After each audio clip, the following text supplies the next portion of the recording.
That's fine. He can talk about Angular for 8 hours, Stephen. All right, Yeah, I think sounds awesome. yeah, I'm sure. Yeah, we'll end up with React review then. Alrighty, I think we are live on YouTube. Thank you so very much, Stephen, for joining us all the way from Mountain View. And this is a very historic time for Anglo Pakistan community that we have our first external international speaker. So those of you who don't really know Stephen, you don't know Angular. I'm sorry. So those of you who don't really know Stephen, he's a Angular developer advocate on the Angular core team at Google, and he'll be giving this talk. So over to Stephen for everything from now onwards. Thank you so much, Anas. So Anas gave me about 20 minutes to talk. I can usually talk for hours and hours and hours. I got excited when the YouTube said 8 hours, but um, I'll try and keep it down to 20 minutes so that we can have some time to answer questions after. This talk, building better apps with Angular v5 and beyond, it's really a reflection on a few things. The Angular community is really hitting a real kind of critical mass in terms of engagement, adoption. A couple years ago, we would show up to a conference and talk about Angular, and everyone would be like, "Oh, I haven't tried it yet. I'm just getting started." And now, flash forward to kind of the end of 2017 here. We've been out and stable for more than a year now. And we're seeing kind of this huge dramatic adoption where now a lot of people are not just looking for kind of beginner concepts of like, what's a component, what's a pipe, how do I do cross-component communication, now into kind of the deeper things of how do I build better applications and what is the Angular team doing with each release to make that whole process easier. So I wanted to dig into kind of some of the new things that we've been working on, as well as talk a little bit about some of the philosophies behind some of the things we're doing. Anas did a good introduction. So my name is Stephen Fluin. I'm a developer advocate on the Angular core team. So I spend all day with the core team. We went to an ice cream shop yesterday. So we spend kind of all day, every day together. So I'm in a really lucky place, lucky to be there at Google. My role really has kind of two parts. The first part is to help developers and organizations be successful with Angular. So that takes the form of working with a lot of big companies that are using Angular, giving talks about Angular, leading our GDE program, which are for Google Developer Experts, and kind of a number of different ways that we engage with the community to try and make developers more successful. But the other part I do is I actually build applications with Angular, and I want to really listen to what developers are doing out in the field so that we can make sure that we're making the right sort of choices on the team as we're building out the platform and making sorts of decisions about how do we best serve the world. So I'm going to be using the term Angular just to make sure that we're all clear. If I use the term AngularJS, I'm referring to kind of the older generation, the 1.x version. And when I say Angular, I mean kind of all of the newer versions. So 2, 4, 5, 6, 7, 8, 9, 10, really. We're going to keep throwing numbers at people until they stop saying the number. So in general, when you write a blog post about Angular 5, you're not writing a blog post about Angular 5, you're writing a blog post about Angular because everything you say is still going to be true 6 months from now, a year from now. Stability is a really key thing to us, where we want to kind of follow the Chrome model, where you're going to get new features with new releases. So with 5, we launched a bunch of new features. With 6, we're going to launch new features. The same thing happens with Chrome, but you don't really worry about what version of Chrome you're on very often. And so we want to adopt the same sort of mentality with Angular. So I'm going to dive into a bunch of the new things that have happened, but I really do think it's helpful to reflect back on some of the things that have happened since v4, because we do these kind of major updates every 6 months where we are allowed to make breaking changes, but we're also getting much better at innovating in the minor releases where we can give you cool new features and things to try out without any sort of breaking changes. So one of the things that happened in v4 or in the v4 minor releases was a new animations API. If you haven't taken a look at this, it's very, very awesome. You can do things like animate based on route changes. You can query for subchildren, so you can animate subparts of your application. You can stagger animations. You can build reusable animations. Lots of really cool things with that. if you want to, so Matthias is the developer, the engineer on the Angular team that works in animations, and he's put together a series of demos. And I love kind of visiting these demos. So they're all kind of Bitly, NG Japan, NG Conf, Angular SF. So he has built a ton of really great demos. He's also built a site, animations.ftw.in, I believe. So it's Animations for the Win, which is a really great demo that has kind of interactive documentation.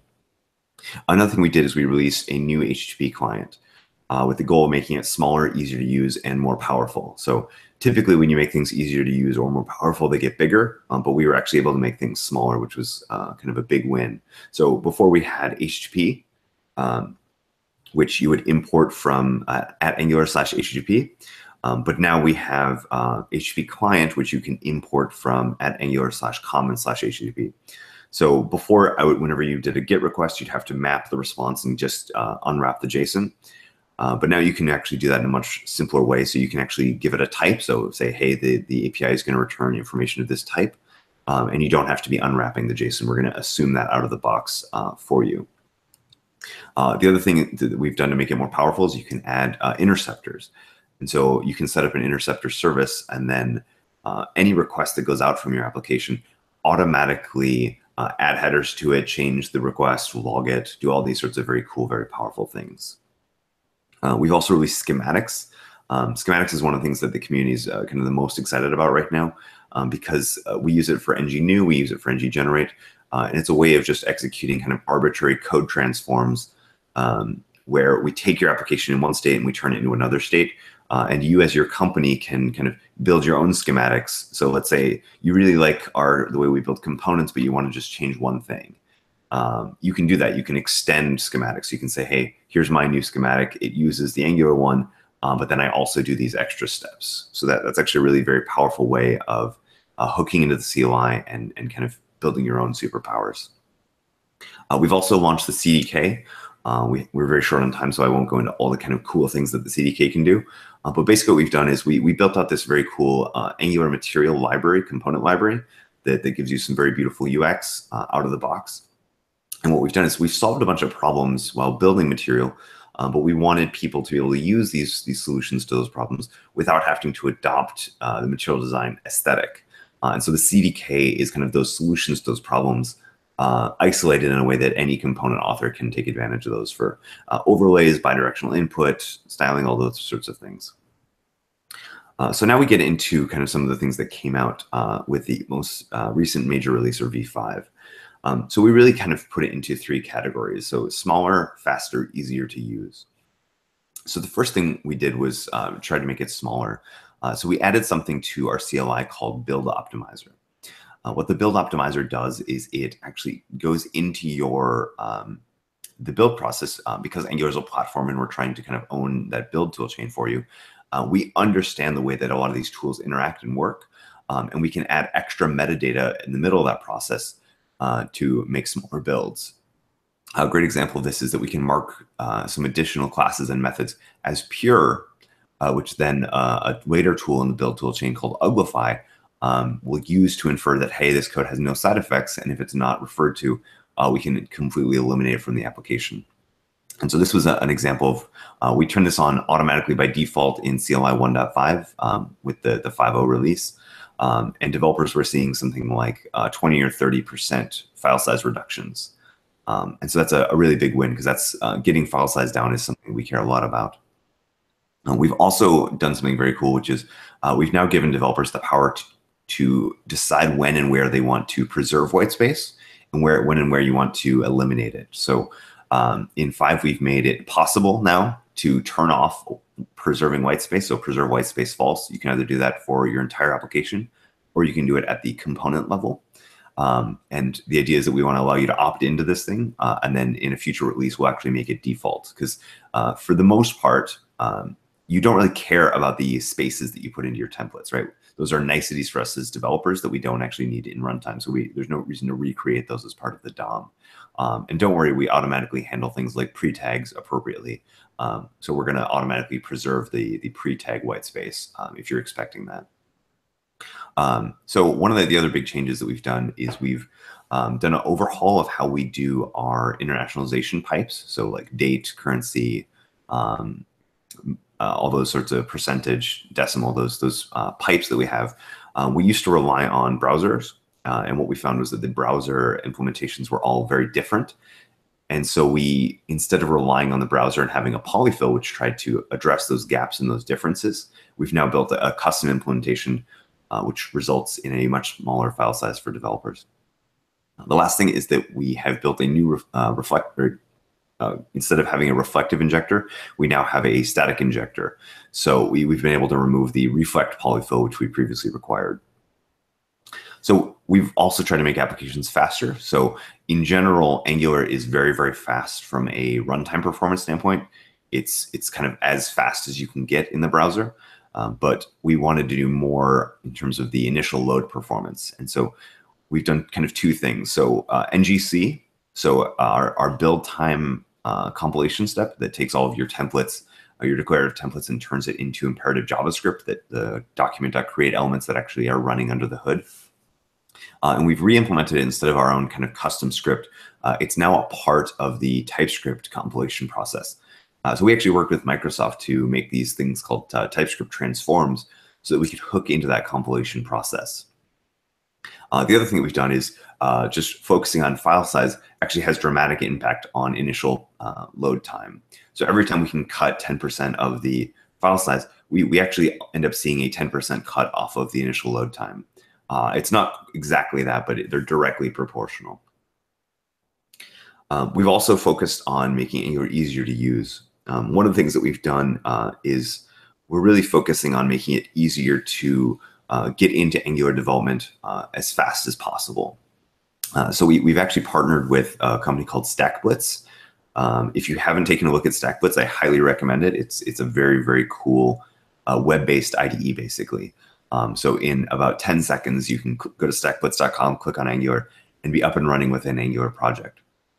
You can also do other cool things where you can link directly to a GitHub project that uses Angular in the CLI, and it will automatically load it and install all of the dependencies in the browser and give you kind of a live editing code environment without having to set up VS Code or without having to set up Git or Yarn or NPM or any of these things. And so it's a very powerful way to get developers started. But we've also done a couple other things. So now we've made it possible to use AOT in tests. And we've worked on dramatically improving the speed of ahead-of-time compilation so you can use it in development. So when you're doing ngserve, you can now do ngserve --AOT, and you'll see a much faster experience, making it kind of suitable for development. And this is another thing that we're validating now, and we hope to turn on by default in the future. Angular Universal is a fantastic project that allows you to do server-side rendering of your application. So you'll do this to improve kind of crawlability or machine readability of your application, or to increase the perceived performance of your application. But previously, we only supported kind of a subset of DOM because Angular in general is very DOM independent. We actually don't use the DOM for running any of our change detection or a lot of our processes. They run completely outside the context of a browser, which makes things like server-side rendering really easy.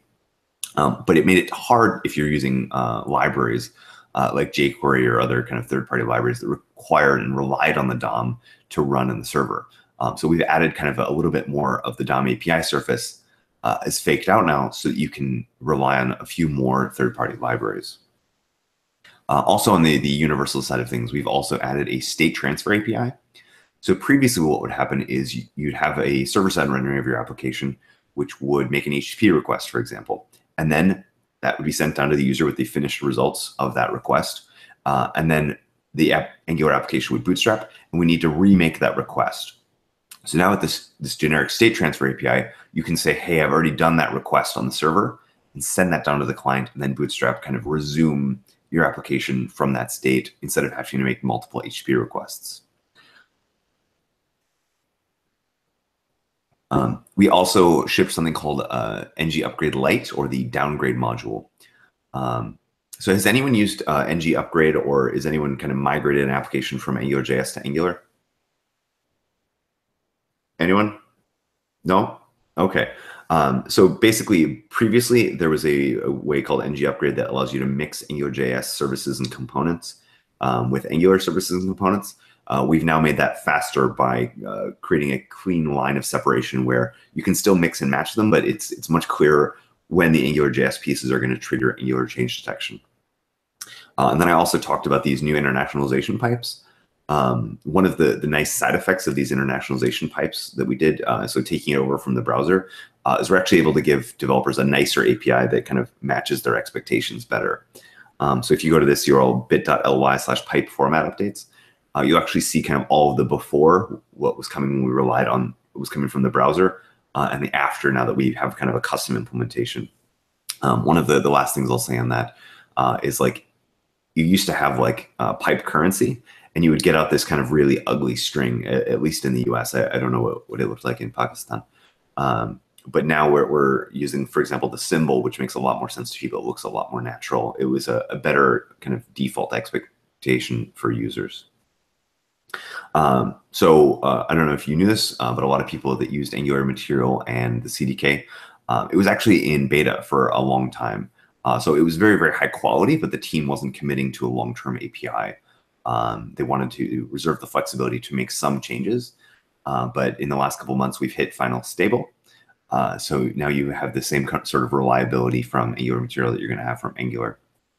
They've also committed to maintaining the same major release cycle. So when V6 comes out, Angular Material will come out at the same time. We've done a ton of work to make the Angular service worker much better. So we've kind of, we launched an earlier version of the service worker. We saw how developers used it. We saw how it matched their expectations. So we rewrote it, made it better. And we've done things like optimizing for online experiences. So now if your user does have a fast connection, a fast, reliable connection, they'll get a better experience. We've also done things to make it better match developer expectations. So for example, if you hit refresh in the browser a couple times, you actually expect to see the most recent content. Whereas by default out of the box, that's not what you're going to see from a service worker. So we shipped both CLI 1.5 and now 1.6. So in 1.6, we get both new service worker support. We now also in the CLI have bundled universal project support. So you can do ng new -- universal. We can also generate app shells from the CLI, which is really exciting.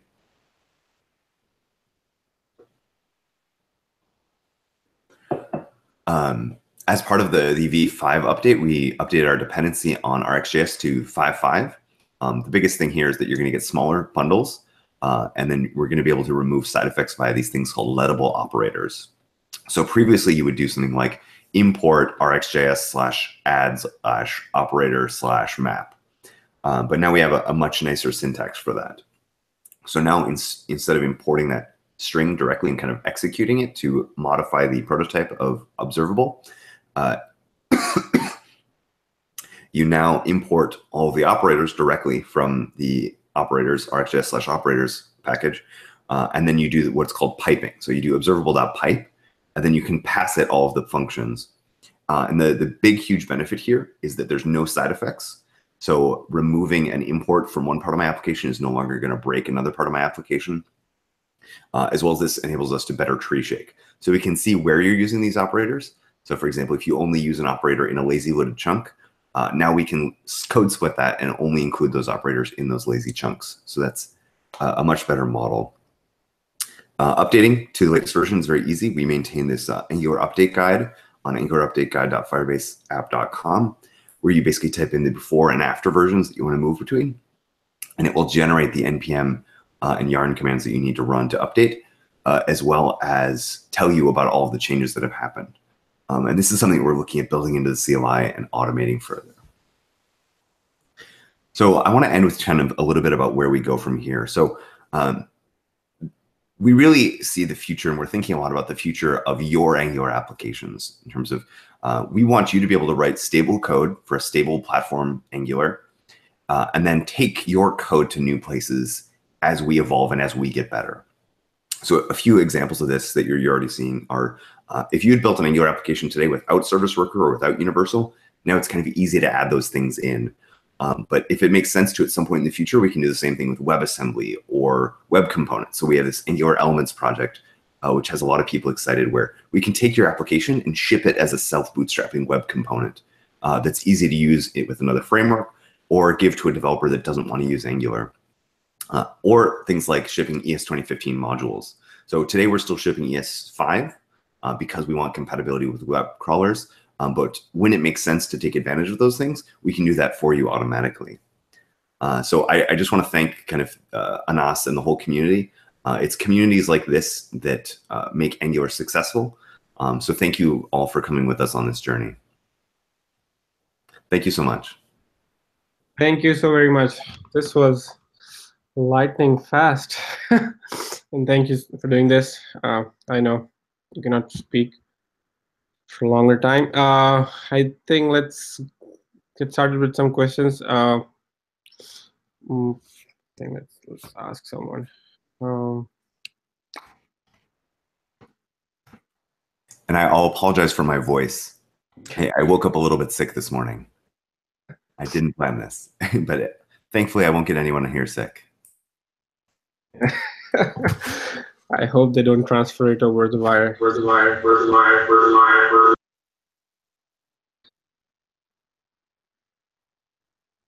Okay. So let's see. We will have a couple of questions.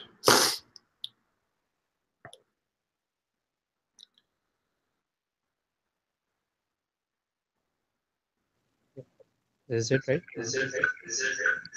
Yeah, there's a lot of echo in there, but yeah, it's fine.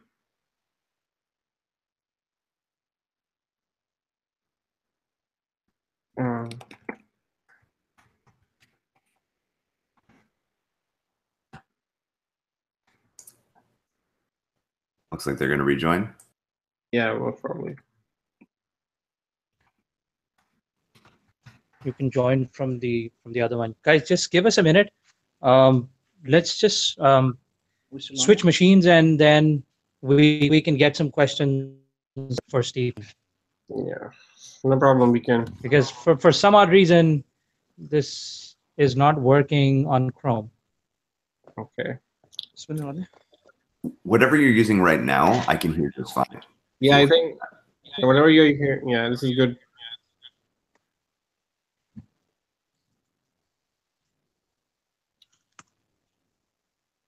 Alrighty, let's wait. So the pipe thing, I have a question. I didn't see the pipe thing before. So the pipe, does it also do the subscription, or it's just you're just creating the pipeline and then you have to still do the subscription separately? So the pipe, so the lettable operators for RxJS, is that what you're asking about? Mm-hmm. So the new lettable operators, the old stuff still works today, but the new lettable operators, you use them in the same way, but you just wrap it in a .pipe call. So this doesn't affect the subscription. This just affects the creation of new observables, the operators, so to say. Right. Looks nicer. Like you can have more functional pipelines. You can create these pipelines separately, and then. Yes, yeah, it is much better. Yep. Alrighty, let's wait. I hope they'll join back.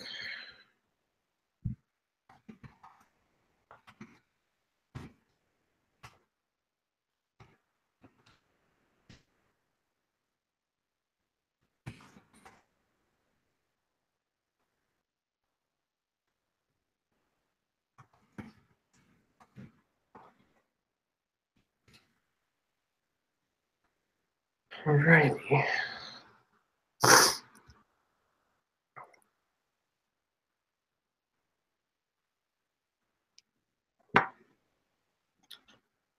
Come on. It looks so weird, right? On live streaming when you're not talking and just. I suppose this is being live streamed, so there's probably people watching, just wondering what's going on. Okay, so people who are watching, we are just waiting for the community to join. Hey guys, And can you hear us? Yes, we can hear you guys. Yes. Okay. Let's see if this works. Yes, we can hear you guys. Finally, it worked. So I think we're good to go with the questions now. Sure. Let's see if this works. Fine, perfect. So I think Ubaid does has. So I think we're good to go with questions now. Right. Y- Yeah, we'll take the first one. Hi. Actually, about this, can you hear me? Yeah, we'll take the Yep, I first can one. hear you just fine. Actually, about this, can you hear me? Yeah, मेरे को आ रहा है। Hey guys. I can Hey hear you guys. fine, so ask the question. Okay, I can hear you too.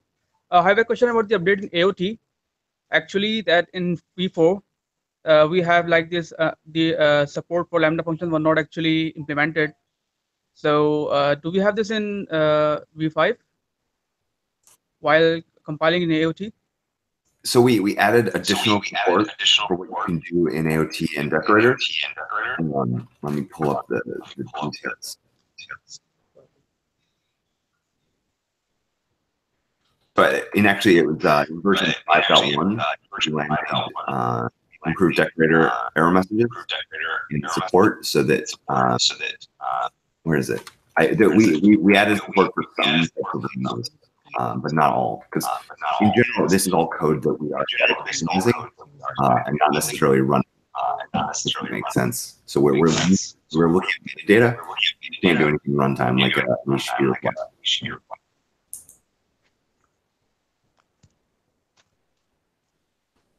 So can we have the response again, because there's some issues with the uh, audio over here. So we've connected our cell phone. So can we just hear it again? Sure. So the question was, can we use lambdas now in Decorator for the metadata for a component or a? The answer is we now support expression lowering for lambdas for use value, use factory, and data. But you can't just run arbitrary code to generate that metadata still, because it all has to be resolvable statically at build time. Alrighty, I need to jump. So Omer and Muslim, I think can you guys mute after asking the question? Because we are hearing the whole. It's getting very weird. So this the equipment is all messed up. So You can we ask. can take the questions offline, and let's save everyone from the embarrassment. No, that's fine. No, there's no. Just like ask the question and then go on mute. That should be fine. Okay. Do we have any more questions from the audience? Maybe just one more. No, I think everyone's good. They're smiling. Go ahead. That's a good one. All right. Well, So thank you. there's one. There's one. One question. Oh, okay. Just- There is one. Go ahead. One more. Okay. There you go. Hey, Stephen. Hey So there. I just a simple question. In hot module reloading, currently in our Angular application, the whole application gets reload once you've changed any of your stuff. So what I'm assuming, it's not it's not detecting the change modular wise. It's basically going through the whole application. Isn't there a good way to minimize this thing? Like So are the you one using we the are. CLI? Sorry. Are you using the CLI? I am, but not that much. Okay, so No, in the general, CLI, as in the Angular CLI. Yeah, I do have the Angular CLI. Yeah. because the Angular CLI has a watch code that should be doing incremental rebuild, which should be about as fast as hot module reloading. Obviously, there's some benefits to hot module reloading, and some people have gotten it to work, but it's not something that we kind of directly support. Our goal is to make the incremental rebuild within 2 seconds for even very large applications. So it means if I make any of the change, it will go through all the modules, all the component, and just only get the changes from like top to bottom in the hierarchy No, and no, get the you should only changes. do incremental rebuild. Sense. So like when you do ng serve, it might take 30 or 45 seconds to do the initial build, and then I make some change in a single module. That should refresh within a second.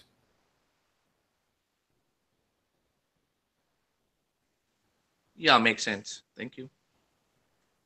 Okay, thanks a lot for joining us all the way from San Francisco.